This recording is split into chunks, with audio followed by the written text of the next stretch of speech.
मंदिर में चंदा देना और बच्चों को टूर्नामेंट खेलने के लिए पैसा देना गलत है क्या? देखिए, बिल्कुल गलत नहीं है।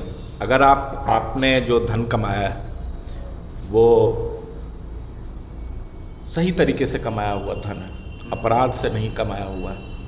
अगर आपका धन भूमाफिया बन के आपने नहीं कमाया है, गरीब लोगों के ज़मीन पर कब्जा करके नहीं कमाया है, तब आप दान करें। देखिए, सबसे पहले तो मैं आपके चैनल के माध्यम से, आपके पोर्टल के माध्यम से माननीय मटिहानी विधायक को बहुत बहुत बधाई और शुभकामनाएं देना चाहता हूं। जी नमस्कार, स्वागत है आपका। मैं हूं अविनाश भट्ट, आप देख रहे हैं द न्यूज़ हॉल्ट। और स्वागत है इस बात के लिए भी क्योंकि हमारे साथ एक बेहतरीन मेहमान हैं जो बेबाकी से बोलते हैं, हमेशा अपनी बात प्रखरता के साथ रखते हैं और बहुत सारे मुद्दे ऐसे हैं, राजनीतिक मुद्दे ऐसे हैं जिन पर इनका जो है बेबाक स्टेटमेंट हमको चाहिए। अरे बोगो सिंह नहीं है, हमारे साथ हैं मनीष जी, हैं भोलाओ के पुत्र हैं। मनीष भैया, बहुत बहुत स्वागत है आपका। आपका भी स्वागत है अविनाश जी। सबसे पहला सवाल, मेयर कैंडिडेट ढेर सारा दिखा, बेगूसराय देखा, बहुत सारे लोग आए, गाड़ी घुमाए, फिर अचानक से सब कुछ अस्थिर हो गया, फिर कोई नहीं आ रहे हैं, कोई नहीं घुमा रहे हैं। हाँ, एक दो लोग जो हैं वो अभी भी जारी रखे हुए हैं। देखिए, शुरू में जब जनवरी में एक नोटिफिकेशन आया कि मेयर का चुनाव सीधे जनता के वोट से होगा जी, तो ये अनुमान लगाया जा रहा था कि मई जून में चुनाव होगा। तो जो भी उम्मीदवार थे जिनकी इच्छा थी चुनाव लड़ने की, वो सब उस हिसाब से अपना तैयारी कर रहे थे, चुनाव प्रचार कर रहे थे कि 3-4 महीने में चुनाव होने वाला है। लेकिन जब अब एक अनिश्चितता का समय आ गया है कि किसी को पता ही नहीं है कि चुनाव कब हो, तो जब तक एक शेड्यूल नहीं पता हो, चुनाव आयोग एक शेड्यूल नहीं बताए कि फलाना मंथ में, फलाना सप्ताह में, फलाना दिन को चुनाव होगा, तब तक लोग कब तक प्रचार करते रहेंगे। सामान्य जो राजनीतिक कार्यक्रम है लोग कर रहे होंगे, मैं भी कर रहा हूँ, लेकिन अन्य उम्मीदवारों की तरह मेरे पास ना तो उस तरह का रिसोर्सेज है, पूंजी है कि मैं सब जगह जाके हर एक वार्ड में मंदिरों को 1 लाख 1.5 लाख रुपया, टूर्नामेंट में 1.5 लाख रुपया दे पाऊँ। तो मैं अपना सामाजिक कार्यक्रम, जो राजनीतिक कार्यक्रम नॉर्मल स्तर पे होता है, वो कर रहा हूँ। लेकिन जब तक चुनाव आयोग एक समय नहीं बताए, तय नहीं करे कि इस तिथि को चुनाव होगा, तब तक चुनाव प्रचार एक शेड्यूल्ड तरीके से करना असंभव सा है। इसलिए लोग अब थोड़ा स्थिर हो गए हैं कि अब मान लीजिए चुनाव जैसे अब अनुमान लगाया जा रहा है कि 8 महीने 6 महीने बाद होगा, तो अभी से वो चुनाव प्रचार क्या करेंगे, कैसे करेंगे? जब समय आएगा तभी चुनाव प्रचार करेंगे। तो मंदिर में चंदा देना और बच्चों को टूर्नामेंट खेलने के लिए पैसा देना गलत है क्या? देखिए, बिल्कुल गलत नहीं है। अगर आपने जो धन कमाया है वो सही तरीके से कमाया हुआ धन है, अपराध से नहीं कमाया हुआ है।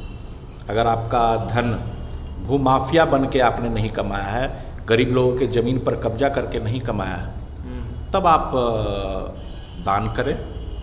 और मेरी एक राय है कि अगर आप राजनीति में एंट्री करना चाहते हैं, तो मैंने एक ट्रेंड देखा है कि पिछले 5-10 सालों में कि बेगूसराय में जब से ठेकेदार, बड़े बड़े ठेकेदारों की संख्या बहुत हो गई है, तो जब वो राजनीति में एंट्री करना चाहते हैं तो वो इसी माध्यम से करना चाहते हैं। अच्छा, कि वो समाज में लोगों के बीच रह के काम नहीं करना चाहते हो, उनके उलझनों को सुलझाना नहीं चाहते हैं, उनके लिए वो संघर्ष नहीं करना चाहते हैं, अधिकारियों के पास जाके, अन्य लोगों के पास जाके उनके उलझन को सुलझाने का प्रयास नहीं करते हैं। उनका माध्यम राजनीति में एंट्री का होता है कि मंदिरों में पैसा दे देना, टाइल्स लगवा देना, छत ढलवा देना, टूर्नामेंट करवा देना, कहीं पैसा बांट देना। तो मुझे इस तरह की राजनीति से, अगर ऐसा ही करके उस समाज को मैनेज कर रहे हैं, लोगों का साथ सपोर्ट मिलेगा, समाज कैसे मैनेज हो रहा है? अच्छा, तो मंदिरों के लिए कर रहे हैं, ठीक है, मंदिर बन रहा है, टूर्नामेंट हो रहा है, लेकिन आप ऐसे जगह रह रहे हैं जहां गरीबी का लेवल इतना ज़्यादा है, जहां अधिकारियों का रवैया इतना खराब है, जहां आम जन में समस्याओं का इतना भंडार है। आपको तो उसकी तरफ, अगर आपको एक सामाजिक राजनीतिक कार्यकर्ता बनना है तो आपको उस पर ध्यान देना होगा, ना कि मंदिरों का टाइल्स लगवाना या टूर्नामेंट में पैसा देना। चलिए ठीक है, या इन सब बातों को मनीष जी हम एक किनारे रखते हैं। एक नया सवाल, अभी बेगूसराय कंस्टिट्यूएंसी में मटिहानी विधानसभा क्षेत्र के विधायक राजकुमार जी को, जो कि अब जदयू के विधायक हैं, उनको एक नोटिफिकेशन आता है विधानसभा की ओर से कि उनको सचेतक के रूप में नियुक्त किया जाएगा।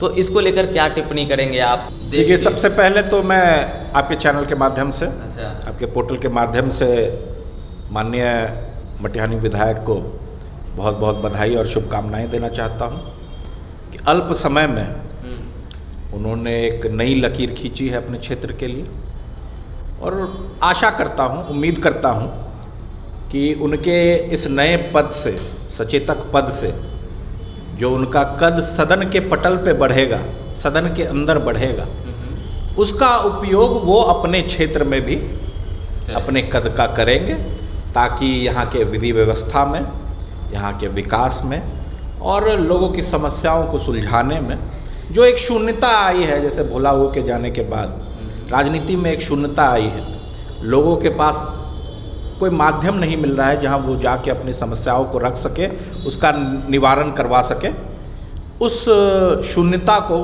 वो थोड़ा भी भरने का प्रयास करेंगे अपने नए कद से। मैं यही आशा उम्मीद करता हूँ। एक बात बताइए कि बनाया गया है सचेतक और सोशल मीडिया पे लोग बधाई दे रहे हैं मंत्री बनने की, तो थोड़ा सा डिफ्रेंशिएट करेंगे?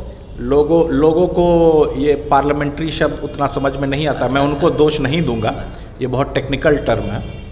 ये अंग्रेजी में इसको चीफ विप कहते हैं। जो ब्रिटेन में जो पार्लियामेंट्री सिस्टम है, लोकतंत्र की व्यवस्था है, उसका कॉपी है हमारा, उसका नकल हमने इंडिया में किया है, हर एक राज्य में किया है और लोकसभा में किया है। तो चीफ विप का काम होता है, सचेतक का काम होता है कि वो अपने विधायकों को, अपने दल के विधायकों को, अपने सरकार के विधायकों को कामकाजी आदेश सदन के पटल पे दे। अगर कोई बिल पेश हो रहा है, उस पर बहस होनी है, तो वो सारे सदस्यों को इन्फॉर्म करे, उनको आदेश दे कि आपको मौजूद रहना है। अगर बिल पे वोटिंग होनी है तो वो अपने दल के सदस्यों को, अपने सरकार के सभी विधानसभा के सदस्यों को आदेश देगा कि आपको इस पे यस या नो वोट करना है। अगर उसके अलावा कुछ सदस्य वोट करेंगे तो उनकी सदस्यता समाप्त हो जाएगी। ये तो बहुत खतरनाक पावर मिल गया। बहुत सदन के अंदर सचेतक की भूमिका बहुत बड़ी होती है।